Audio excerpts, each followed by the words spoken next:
বিকেলের টিফিনে কি? এই তো রোল।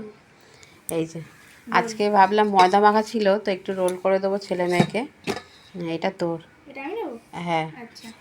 এটা দাঁড়া একটু গুছিয়ে দিই। আচ্ছা। তুই কি খাবি পেঁয়াজ?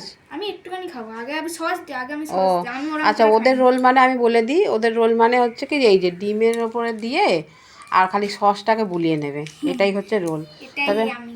হ্যাঁ, আজকে তবে ছেলে কি করেছে একটুখানি এই যে শসা কুচি আর এই দিয়েছে, পেঁয়াজ কুচি দিয়েছে, আর এই যে মিষ্টি দেখো কি করছে, আমি একটুখানি ও এইভাবেই খাবে। আমরা এই সসটা দেখলেই না মানে ইয়ে হয়ে যায়, অম্বল হয়ে যায় দেখলে। হ্যাঁ, তো চলো আমিও খাবো, তবে হালকা করে নেবো। নে মুড়ে নে। এটা তো কাগজ পেলি না? ঠিক আছে, এখন ঠান্ডা হয়ে গেছে। ঠান্ডা, হ্যাঁ, তোদের তো পেঁয়াজ কাটতে কাটতেই ঠান্ডা হয়ে যায়। একটা জিনিস কাটবে পড়ে মানে দেবেও না আর পারবেও না।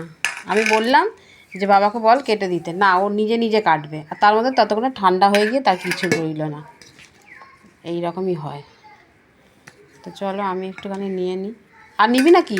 না না না, তো সেই তো আমার অনেকটা হয়ে যাবে। ঠিক আছে, আমি এক সাইডে নিয়ে নেবো। নিয়ে নে, তা তুই শুধু শুধু খা। শুধু। হুম, তো চল এই যে হুম,